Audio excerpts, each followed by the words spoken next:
The applause hadn't even died when the folder hit the table hard enough to splash red wine across the linen. For half a second, I thought it was a joke, some clumsy attempt at drama during a victory dinner. Core Sync had just closed its biggest deployment. Glasses were raised. Someone laughed too loud. Then the room tilted. The CEO stood, not smiling.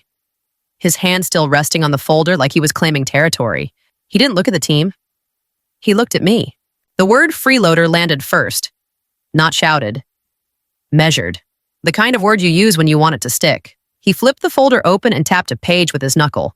Ransomware-style code signatures. Client exposure. Risk. Liability. Each word dropped with intent. Spaced just enough for the phones to come out. Chairs shifted. A fork clinked against a plate and stopped. Someone near the window whispered my name, then went quiet. My phone buzzed against my palm. One vibration, then another. Access revoked. Effective immediately. The screen dimmed like it was embarrassed for me. Security didn't rush. They never do. They waited for him to finish. When they stepped closer, the distance between us felt final, like a line had been drawn and crossed at the same time. I stood because it was easier than sitting there while strangers decided what I was. My name is Annie. I am 36 years old. The thought came uninvited as I took a breath I didn't trust, standing under the restaurant lights that suddenly felt too bright. 36 years of building systems that didn't lie, reduced to a folder and a pause. I started toward the exit. That's when a voice came from the next table, calm enough to cut through the noise. You left a very distinctive technical fingerprint. I turned. He didn't raise his voice. He didn't lower it either. Just met my eyes like we were finishing a conversation that had started long before tonight. Too distinctive for an amateur. The guard cleared his throat. The door opened. Cold air rushed in from the street. Sharp and real. This story is a fictional work created by our writing team, inspired by themes of power, control, and consequence. Outside, the night swallowed the sound of the room behind me. My phone stayed dark. My hands stopped shaking. Not because I felt safe, but because something else had taken over focus. Sharp and unwelcome.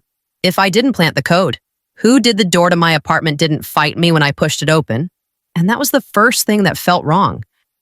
I went straight to my laptop. Habit. Muscle memory. The screen came on clean. Too clean. No folders. No local backups. The private repository I kept mirrored off the company network was empty. Like it had never existed. My name was gone from the commit history, replaced by service accounts and generic handles. Months of work reassigned with a few quiet keystrokes. I laughed once. Short. Sharp. Then I noticed the desk drawer. I never leave it open. The drawer was half out. The papers inside were shuffled, edges uneven. I crouched and ran my hand along the floor. A scuff mark where something heavy had been dragged? The closet door wasn't fully shut. Neither was the cabinet under the sink. Someone had been here. My phone buzzed before I could stand. Unknown number. Annie? The voice was calm. Practiced. This is Detective Morales. We're downstairs. I didn't ask how they got in the building. I didn't ask why. I opened the door again and watched two uniforms step inside like they owned the place. Morales didn't look at me at first. He looked around. The desk. The open drawer. The laptop. We're following up on a report connected to a data breach, he said, finally meeting my eyes. Specifically, a removable storage device. Red, thumb-sized. I shook my head. I don't use external drives. He waited. That pause wasn't for me to think. It was for me to panic. Our information says it was last seen in your possession. The other officer added, already writing something down. My chest tightened, but my mind went oddly clear. This wasn't about tonight. This wasn't about optics or boardroom theater. Someone had crossed a line that didn't come with press releases. If they were confident enough to send the police to my door, what else had they already decided I'd done? I don't have it, I said. I never did. Morales studied my face like he was measuring something. Then he nodded. Slow. If you remember anything else, you'll call. They left without taking anything. That was worse. I locked the door and leaned my forehead against it. listening to my own breathing steady out. Career damage I could handle. Reputation. Even, this was different. This was about making me radioactive. I went back to the desk and pulled the drawer all the way out. Something small had been moved recently. Not taken. Checked. Who searches for evidence I never had and leaves nothing behind? The receptionist didn't ask my name. She looked at my phone, then at the door behind her, and stepped aside. Julian Hale didn't stand when I walked in. He stayed seated, hands flat on the desk, like he was waiting for a result he already expected. "You're not here to convince me you're innocent," he said, eyes steady. "If that's your plan, save us both the time." I sat because he didn't offer anything else. Then why am I here? He slid a tablet across the desk. Not toward me, just far enough that I could see the screen light up. "Core sync," he said. "Still running? Still bleeding. I didn't touch it." They accused me of planting malicious code. "I know," he nodded once. "That's not why they fired you." Silence stretched. Not awkward. Calculated. They needed someone to absorb blame. He continued. Someone technical. Someone visible. And someone who wouldn't survive a regulatory sweep. My jaw tightened. "You're saying they framed me." "I'm saying they plan to erase you." He leaned back. "Different thing." I crossed my arms. "So what do you want access?" The word landed clean. "Not to clear your name. Not to fight them in public. I want what they're hiding." My pulse spiked. "You want me to break back into their system. I want you to retrieve the data they buried." He tapped the tablet. "Anonymized client streams, off-platform transfers, black market sales dressed up as optimization." I stared at the screen, then back at him. "You're asking me to commit a crime. I'm asking you to expose one." His mouth didn't move much when he spoke. "There's a difference." The room felt smaller. The police at my door, the open drawer, the red drive I'd never owned.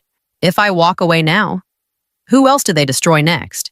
Julian watched my face like he was reading a dashboard. "You don't do this," he said.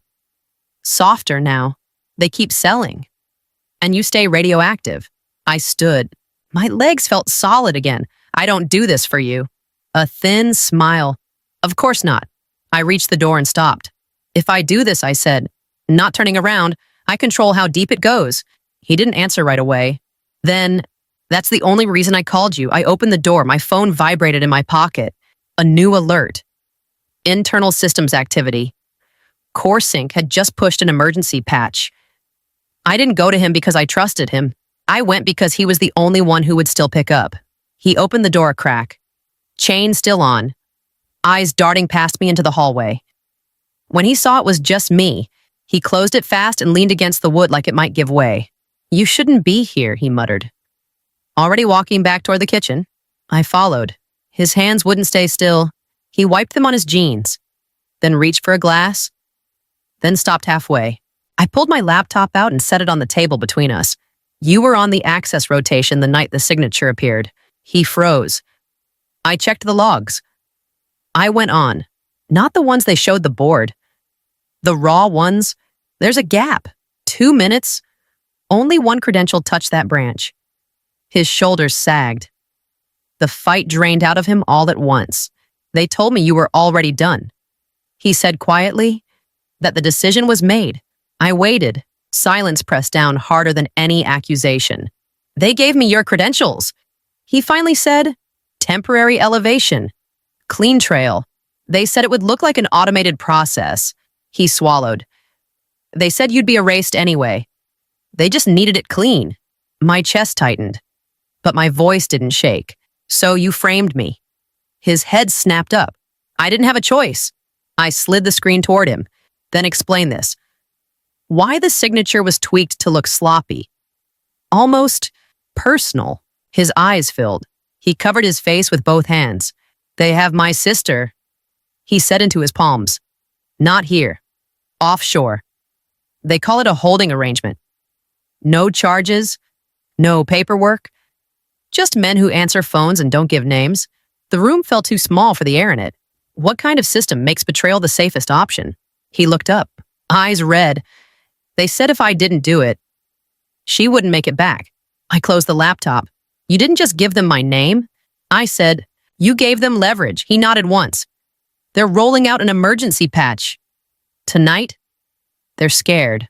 That was new. I stood. They think the mess is contained. He added, panic creeping back into his voice. If they finish that patch, they won't. I cut in. I walked to the door. My phone buzzed again. Core Sync deployment window confirmed. Julian didn't comment while I rebuilt Core Sync on his private servers. He just watched the dashboards change color. Watched the error rates drop. Watched the system settle the way it always had when it was allowed to run clean. They're filing. He said finally, eyes still on the screen. The notice hit my inbox seconds later. Intellectual property theft. Unauthorized replication. Injunctive relief. They wanted everything shut down. Sealed. Buried. They're confident. Julian added, that should worry you, it doesn't. I said, already closing the message. It helps. The hearing was remote. 3 faces in neat boxes. Corporate counsel spoke first, calm and rehearsed, painting me as reckless, emotional, dangerous. When it was my turn, I didn't fight the framing. I acknowledged the architecture overlap. I admitted the foundation was mine. I didn't contest their claim to interim ownership. Julian's jaw tightened. He didn't interrupt. The ruling came fast. Partial injunction, limited scope, a small loss, exactly where it needed to be. After the call ended, Julian turned to me. You just handed them leverage. I shook my head. I handed them a problem they can't solve without me. Core Sync was already buckling under the patch they rushed through the night before. Error cascades, latency spikes, clients complaining louder by the hour. To stabilize it, they'd have to pull in the original routing logic. My logic, the part they never fully understood but always depended on. They'd reintegrate it under emergency authority. No review, no scrutiny, just survival. Julian leaned back, eyes narrowing. They'll think you folded. They already do. I said, that's the point. The notification came less than an hour later. Internal deployment request, temporary access window, read-only. They claimed. I laughed under my breath. Read-only was a courtesy, not a boundary. As the credentials populated on my screen, a single question pressed in. Sharp and steady. What exactly did I just let back into their system? Julian stood. Once you step through this door, there's no clean exit. I didn't look up. There was never going to be one. The access token finished initializing. Core Sync came into focus. Live and fragile, waiting for the wrong kind of help. Julian didn't soften it. They're leaning on me, he said. Voice flat, regulators, partners, people who don't like surprises. I stayed quiet. Silence was the only leverage I had left. I'm pulling funding. He continued. Effective now. The line went dead before I could respond. No explanation. No apology. Just absence. My phone lit up again. This time with an internal alert I wasn't supposed to see anymore. Unauthorized system access. Active investigation. My name attached to it like a warning label. They weren't just angry. They were scared. I ducked into a cafe off Lower Wacker because it was loud and anonymous and didn't care who I was. I ordered something cheap I didn't taste and took the seat farthest from the counter. Public Wi-Fi. Shared outlets. Faces that didn't look twice. My laptop came up slow. I didn't rush it. Rushing was how people made mistakes. A message slid onto the screen. Unknown sender. One sentence. You should stop. I didn't reply. I closed the window and watched the network traffic spike. Then settle. Core Sync was straining again. The reintegrated architecture was doing exactly what it always did when it wasn't being strangled. It was correcting things they didn't want corrected. Another alert, then another. Access attempts failing. Someone was trying to lock me out for good. What do you do when even your ally cuts the rope? My hand stopped shaking, not because I felt safe, because the options had narrowed enough to be clear. Attacking them head-on had only made them tighten their grip. Every move I made showed up as intent. And intent was something they could prosecute. I closed my editor and opened a new branch. Not an exploit. Not a breach. Something quieter. Something they would have to accept if they wanted the system to keep breathing. The barista called out an order. I didn't look up. Another message came through. This one official. Mandatory stability update requested. Immediate deployment required. I smiled. Just a little.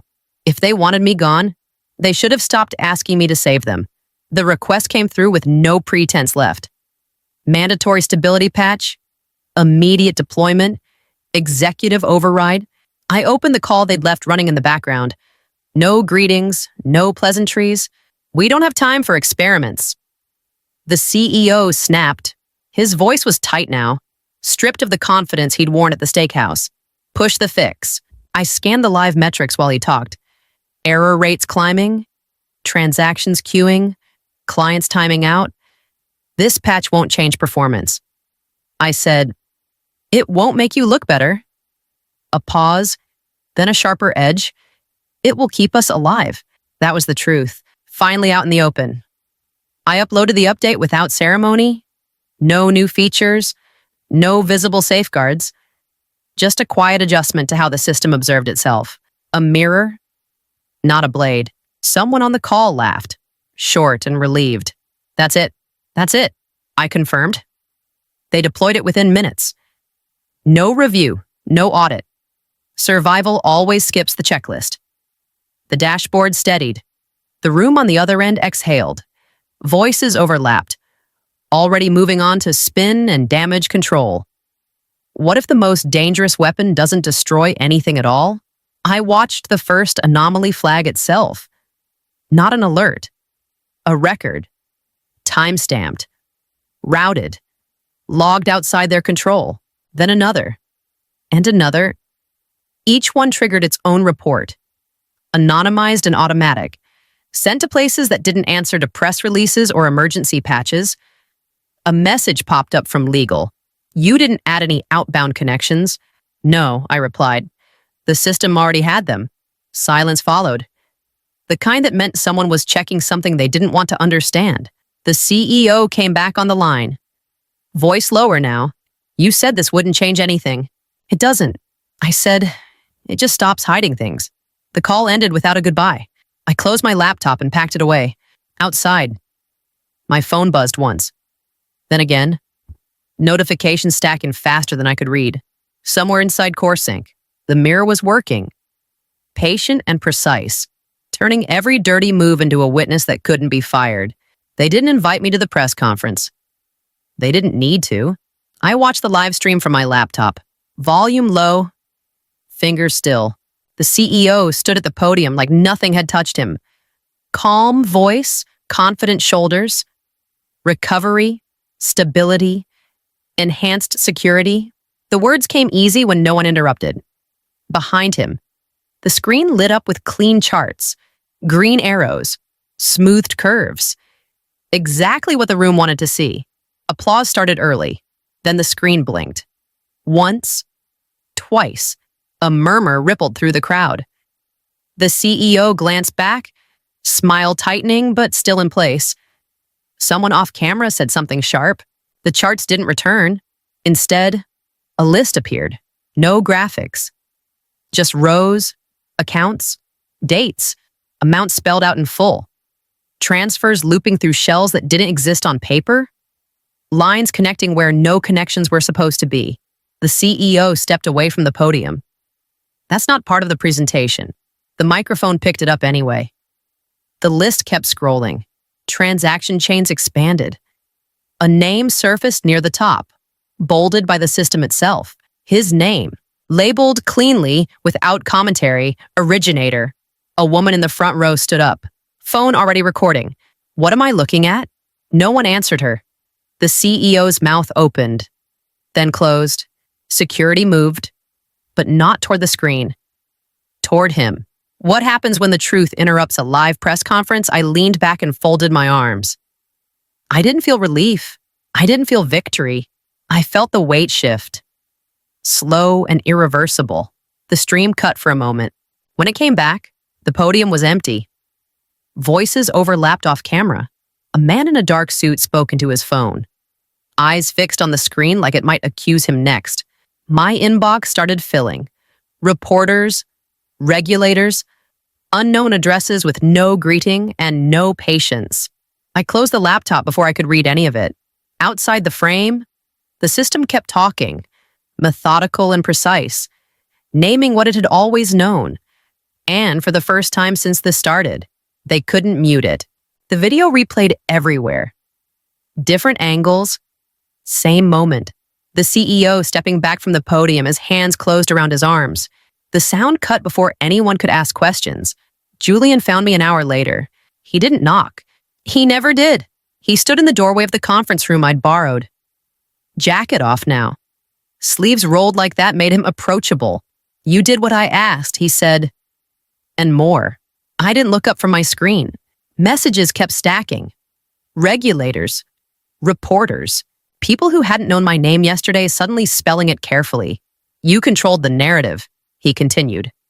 That's rare. I closed the laptop. Say what you came to say. He smiled. Not wide. Calculated. Come with me. We roll this into something permanent. Chief Technology Officer. Full authority. Clean slate. I watched him for a long second. The room felt smaller again. What if the person who saved you was just waiting his turn? His smile slipped. Just a fraction. You didn't save me, I said. You rented me. Julian exhaled through his nose. You think walking away keeps you clean? I know it does. He stepped closer. You need protection. Deals like this don't end quietly. I met his eyes. Check your phone. He hesitated, then pulled it out. The color drained from his face as he read. He looked up slowly.